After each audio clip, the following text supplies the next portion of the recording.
Germany की सरकार एक यूनिवर्सिटी बनाने जा रही है $100 अरब के खर्चे से, जो सिर्फ आयुर्वेद पे ही काम करे। अमेरिका की सरकार अरबों डॉलर इन्वेस्ट कर रही है, क्योंकि अमेरिका की सरकार जानती है 20 साल के बाद यही चलने वाला है, तो धड़ाधड़ पेटेंट ले रहे हैं। हल्दी पे ले लो, इस पे ले लो, इस पे ले लो, और हम अभी भी गहरी नींद में सो रहे हैं। अगर दम नहीं होता हल्दी में, तो अमेरिकी सरकार ने 33 पेटेंट कैसे ले लिए? दम नहीं होता काली मिर्च में, तो वहाँ 22 पेटेंट हैं काली मिर्च पर। और सबसे लेटेस्ट पेटेंट पता है काली मिर्च का क्या है? कि इसको चूसो तो खांसी ठीक हो जाती है। अमेरिका ने इस पे पेटेंट किया हुआ है कि काली मिर्च को चूसने मात्र से खांसी ठीक हो जाती है। ये तो हमारे देश में लाखों माताएं बहनें रोज करती हैं, सब जानते हैं कि काली मिर्च को चूसो तो खांसी ठीक हो जाती है। उन्होंने पेटेंट करा लिया इस पे, हमें मालूम ही नहीं है। अब तो गोमूत्र पर पेटेंट करा ले रहे हैं वो तो लूट रहे हैं हमारी संपत्ति को। हम सो रहे हैं अभी भी कुंभकर्ण की नींद में। तो मैं आपसे कहने आया, जागो, इस भारतीय चिकित्सा व्यवस्था का प्रचार करो, और इतना प्रचार करो कि ये एलोपैथी बह जाए यहाँ से, क्योंकि हमें ये चाहिए नहीं और इसकी हमें आवश्यकता भी नहीं है। बहुत लोग कहते हैं जी कुछ तो आवश्यकता है, कहाँ? सर्जरी में। तो हम सर्जरी अपनी लाएंगे, यूरोप वाली सर्जरी में क्यों जाएंगे?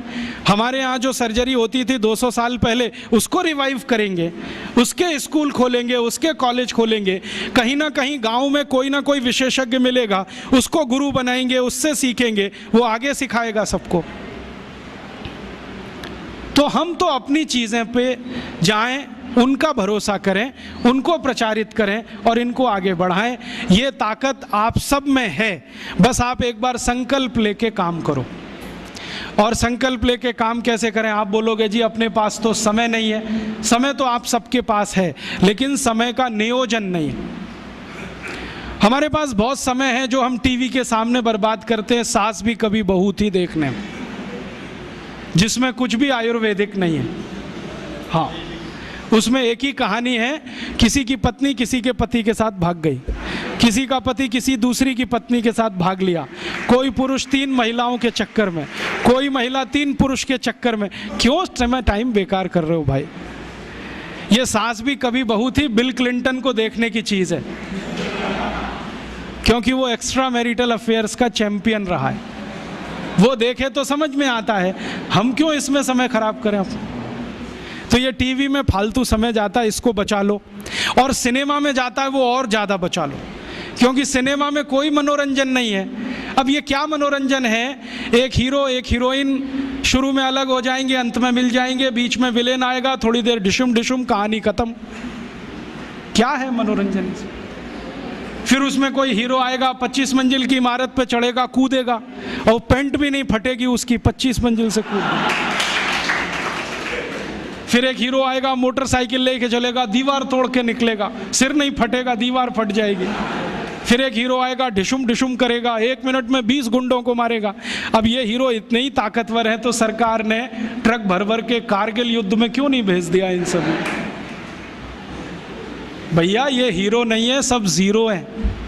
मालूम है ये सब दाऊद इब्राहिम के चेले हैं। आपको मालूम है सीबीआई इंक्वायरी चल रही है, एक एक की कलई खुल रही है। पता चला वो दाऊद इब्राहिम के घर में जाके नाच के आते हैं, दाऊद इब्राहिम के दिए गए पैसे से फिल्में बनाते हैं। और दाऊद इब्राहिम इस समय मोस्ट वांटेड क्रिमिनल है, जिसको पुलिस गिरफ्तार करना चाहती है, क्योंकि बम ब्लास्ट सबसे ज़्यादा वो ही कराता है। उस दाऊद इब्राहिम के पैसे पे नाच गाना करने वाले ये नचनिए गवनिए, ये हमारी ज़िंदगी का करोड़ों घंटे खा जाएं, तो ये हमारी मूर्खता है। अपनी इस मूर्खता से थोड़ा बाहर आओ, फालतू में ये समय बर्बाद मत करो। क्योंकि विद्यार्थी जीवन में मैं बहुत सुना करता था, टाइम इज़ मनी, और इसको आप खर्च कर रहे हो, और आप जानते हैं गया हुआ समय वापस नहीं आएगा। तो ये फालतू समय सिनेमा में, टीवी में जो बर्बाद कर रहे हो, इसको भारतीय चिकित्सा पद्धति के प्रचार में लगाओ। अब आप बोलोगे जी प्रचार कैसे होगा? तरीके मैं बताता हूँ। आप छोटी छोटी टीम बनाओ, ग्रुप बनाओ।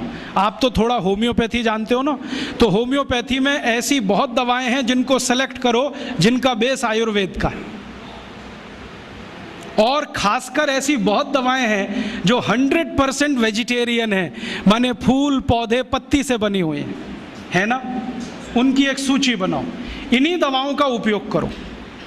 नोजोड्स में जाओ ही मत, जरूरत नहीं है उसकी। मैं होम्योपैथी पढ़ाई करके नहीं, पढ़ पढ़ के सीखा, और मैंने ये तय कर लिया कि जिंदगी में कभी नोजोड्स का इस्तेमाल नहीं करूंगा, कितना भी सीरियस पेशेंट आए।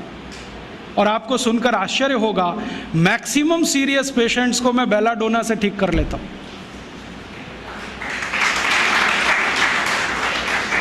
एक बार एक होम्योपैथिक कॉलेज के प्रिंसिपल ने मुझे पूछा कि राजीव का ये सभी क्रोनिक केस क्लियर करती है, कैसे करती है?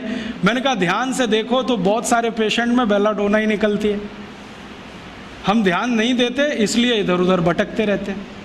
जब अकेली बेलाडोना इतने काम कर सकती है तो काय को ऐसी मेडिसिन में जाना जो अपनी चरित्र से, प्रकृति से, स्वभाव से मेल नहीं खाती।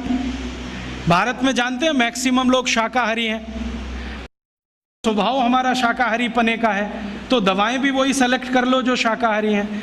इन दवाओं की सूची बना लो और इनको लेके गांव-गांव जाओ। रविवार में जब छुट्टी होती है 2-3 घंटे के चिकित्सा शिविर लगाओ, पहले उनको थोड़ा चिकित्सा का ज्ञान दो। हमारे देश में अब मुझे ये समझ में आने लगा है कि किसी भी भारतीय नागरिक को चिकित्सा सुविधा की जरूरत नहीं है, चिकित्सकीय ज्ञान की जरूरत है।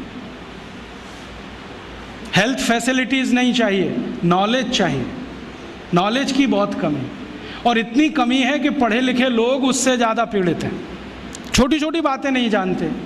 पानी को उबाल के पीना ये इतनी छोटी सी बात है, लेकिन आज के समय की बीमारियों में सबसे इफ़ेक्टिव है, खासकर 3 महीने की ये जो। तो आप उनको बता दो भैया पानी उबाल के पियो, उबाल के पानी पीने से क्या होता है वो समझा दो उनको, 10 मिनट में समझ में आ जाएगा। फिर उनसे कहो कि खाना खाते हो तो कुछ ये खाओ ये मत खाओ, क्योंकि दिनचर्या ऋतुचर्या जो आयुर्वेद की है ना वो जरूर सीख लो। दिनचर्या और ऋतुचर्या जरूर सीखो, आयुर्वेद की बहुत आवश्यक है। और आपको मैं एक किताब का नाम बोल के जाता हूँ, इसको पढ़ो। भगवत गीता जैसे पढ़ी जाती है, रामचरितमानस जैसे पढ़ी जाती है, उस किताब का नाम है अष्टांग हृदय। इसका एक दूसरा नाम भी है अष्टांग संग्रह, पुराना नाम अष्टांग हृदय। ये किताब का जो स्वस्थ व्रत है ना, वो ऐसे पढ़ो जैसे आप धार्मिक पुस्तक पढ़ते हो, और उसको बार बार पढ़ो तो याद हो जाएगा, कंठस्थ हो जाएगा। उसमें 2000 सूत्र हैं। ये सूत्र लोगों को बताना शुरू कर दो। छोटे छोटे सूत्र हैं, जैसे खाना खाने के बाद पानी मत पियो, स्वस्थ रहना है जिंदगी भर तो खाने के 1 घंटे के बाद पानी पियो। क्यों नहीं पिए वो आप सब जानते हो, सरल भाषा में उनको समझा दो। फिर उनको बोलो पानी पियो तो घूंट भर भर के पियो, सिप करके पियो, ताकि ज़्यादा लार शरीर में जाए, वात पित्त कफ तीनों संतुलित रहे।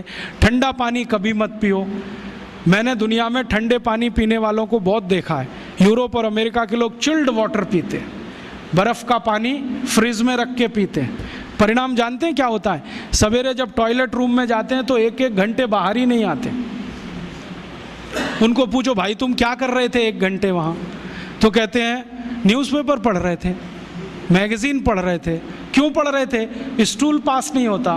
क्यों नहीं होता? कॉन्स्टिपेशन है, जोर लगाना पड़ता है फिर भी नहीं होता। गाना भी गाते हैं मेरे सपनों की रानी कभी आएगी, फिर भी नहीं आती। और अंतिम दुष्परिणाम पता है क्या होता है? उनको पेट साफ तो होता नहीं, तो सांस में से भयंकर बदबू आती है। किसी अमेरिकन यूरोपियन के नज़दीक बैठ जाओ, अगर वो लिस्ट्रीन स्प्रे करके नहीं आया तो 1 मिनट नहीं बैठ सकते। हर समय उनको माउथ फ्रेशनर स्प्रे करना पड़ता है, क्योंकि अंतड़ियाँ साफ नहीं है, कब्जियत है, मल भरा हुआ है, उसमें कचरा जमा है। फिर उनके पसीने में से भी बदबू आती है। क्यों? कब्जियत बहुत है। और पसीने की बदबू दूर करने के लिए डिओडोरेंट स्प्रे करते रहते हैं। और आप तो सब जानते हो कि अगर कब्जियत है तो बाल भी कड़क रहते हैं, तो उन कड़क बाल को सॉफ्ट करने के लिए क्या क्या सब करते हैं। शैम्पू लगाते हैं, शैम्पू के बाद पता नहीं क्या क्या लगाते हैं। ये सब वो जो करते हैं ना, उनकी मजबूरी है, स्टेटस सिंबल नहीं है।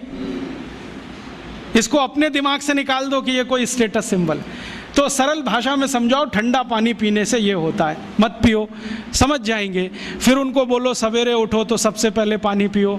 फिर उनसे बोलो खाना खाओ तो बैठ के खाओ, कभी भी खाना खाओ तो पूर्व दिशा में मुंह करके खाओ, सो तो पूर्व दिशा में। ये अष्टांग हृदय में इतने अद्भुत छोटे छोटी बातें हैं तो संस्कृत में है, लेकिन अब तो उसका हिंदी भी आने लगा है। तो हिंदी ले लो, हिंदी वर्जन ले लो, इसको पढ़ो, बार बार पढ़ो और ये जाके गांव में सबको बताओ। फिर उनको कहो देखो ये तो है स्वस्थ रहने के लिए, अब तुम बीमार पड़ो तो बताओ तुम्हारी बीमारी क्या है।